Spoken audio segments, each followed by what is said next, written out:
नमस्कार, मैं जनमुक्ता श्रीराम गौतम। कैश कांड वाले जस्टिस यशवंत वर्मा को आप लोग भूले नहीं होंगे और हम चाहते हैं कि आप उसे भूले भी ना। देश का कोई भी नागरिक ऐसे व्यक्ति को न भूले जिसके घर पर होली के दिन काले धन की होली जली थी और उसके बावजूद तमाम नोटों की गड्डियां जल जाने के बावजूद 15 करोड़ से ज्यादा के नोट साबुत भी पाए गए थे। और इस सुप्रीम कोर्ट के कॉलेजियम के चहेते जज ने आज इलाहाबाद हाई कोर्ट में छिपकर या एक पर्दे के पीछे जज के रूप में फिर से शपथ ले ली है। दरअसल अगर कोई हाई कोर्ट के जज का कहीं ट्रांसफर होता है तो वो दूसरे हाई कोर्ट में शपथ ग्रहण करता है। अगर वो दोबारा से ट्रांसफर होता है तो फिर से वहां उसे शपथ लेनी होती है। लेकिन ये जो शपथ ग्रहण समारोह हुआ है ये पर्दे के पीछे यानी कि प्राइवेट चैम्बर में हुआ है और इलाहाबाद हाई कोर्ट के जो चीफ जस्टिस है अरुण भंसाली, उन्होंने यशवंत वर्मा को फिर से इलाहाबाद हाई कोर्ट में जज के तौर पर शपथ दिला दी है। हालांकि कहा यह जा रहा है कि जब तक इन हाउस कमेटी की रिपोर्ट नहीं आ जाएगी और उसमें इस तथाकथित जस्टिस को निर्दोष नहीं मान लिया जाएगा तब तक उन्हें कोई भी काम यानी कोई भी केस असाइन नहीं किया जाएगा। इसका जोरदार तरीके से Allahabad high court bar association ने विरोध किया है।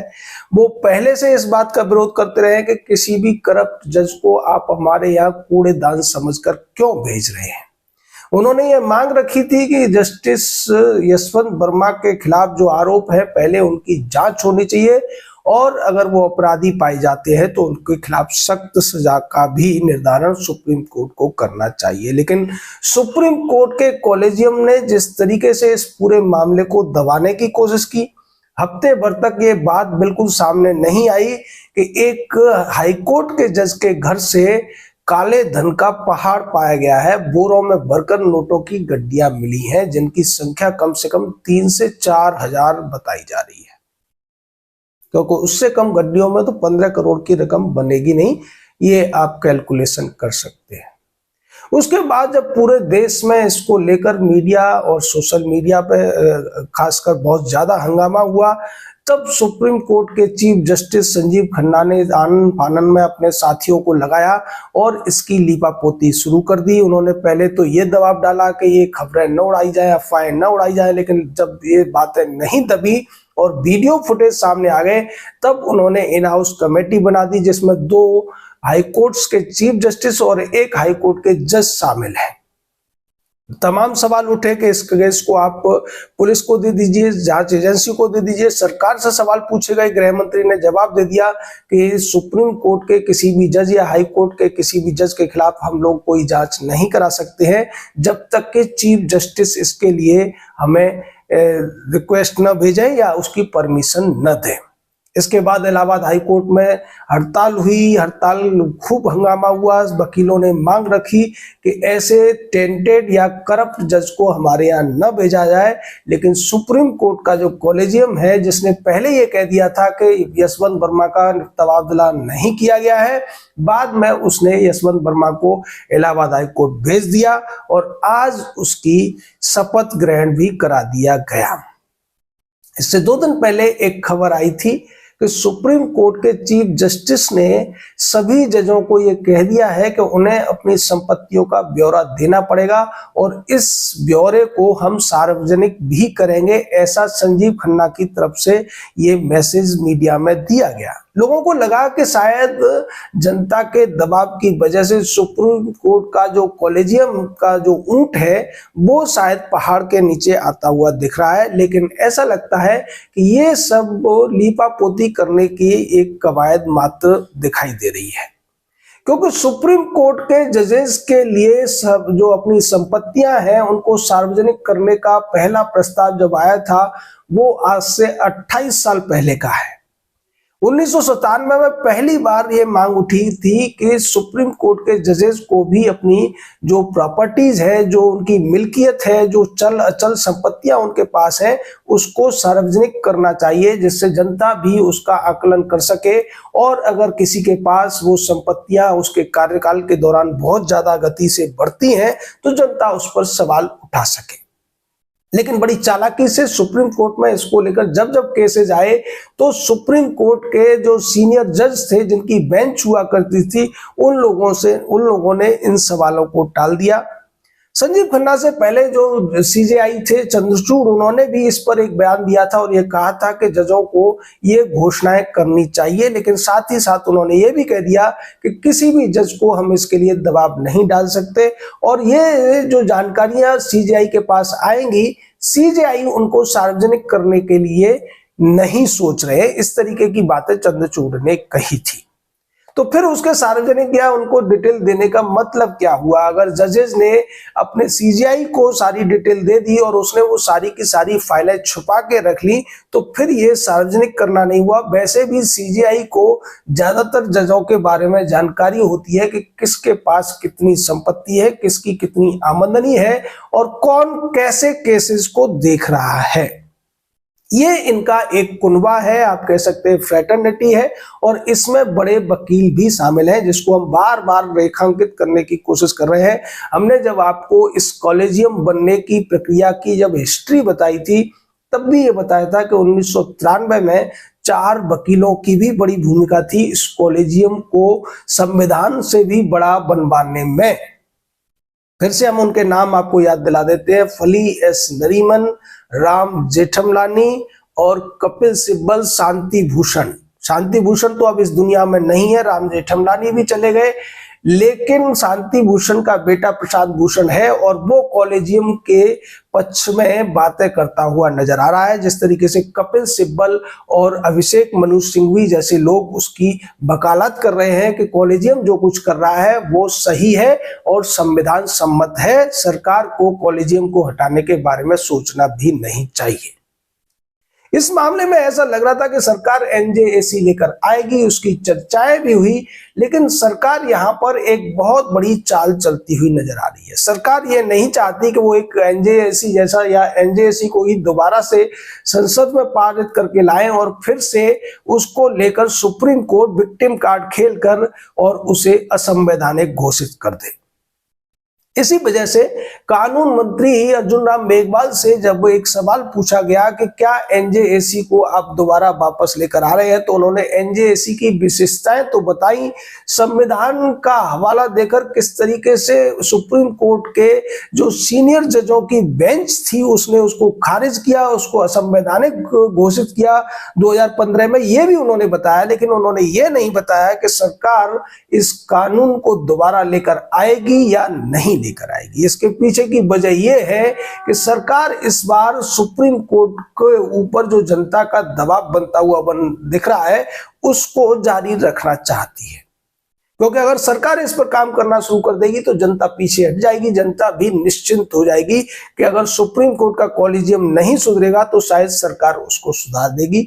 लेकिन हम बार बार जैसा कह रहे हैं कि इस सुप्रीम कोर्ट के संविधानेतर बने हुए कॉलेजियम को अगर कोई भी व्यक्ति या कोई भी व्यक्तियों का समूह दबाव में ले सकता है तो वो देश की जनता है और जनता को इसी तरीके से अपना दबाव सुप्रीम कोर्ट के कॉलेजियम पर बनाए रखना चाहिए। चाहे सीजीआई ने यह कह दिया कि जजों की संपत्तियां उनके पास जो ब्यौरे आएंगे वो उसको सार्वजनिक कर देंगे, लेकिन कितना सार्वजनिक करेंगे? हम सब जानते हैं कि हमारे देश में बेनामी संपत्ति का एक कल्चर चलता है। जो भी पढ़े लिखे लोग होते हैं, नेता अधिकारी होते हैं, ये कभी भी अपने नाम पर संपत्तियां या रिश्वत के पैसे को नहीं रखते हैं। ये एक ओपन सीक्रेट है, सरकार भी इसको जानती है और यही वजह है कि बेनामी संपत्ति को लेकर सरकार एक कानून भी बना चुकी है। होता यह है कि व्यक्ति का पैसा तो होता है लेकिन वो अपने रिश्तेदारों, अपने नौकरों, अपने दूर के परिचितों के नाम पर उसको कर देता है। उसका उपभोग और लाभ तो वही व्यक्ति लेता है जिसका वो पैसा है, लेकिन देखने में वो सारी संपत्तियां किसी और की नजर आती हैं। ऐसा कॉर्पोरेट जगत में भी होता है, लोग प्रॉक्सी के तौर पर कंपनियां भी चलाते हैं।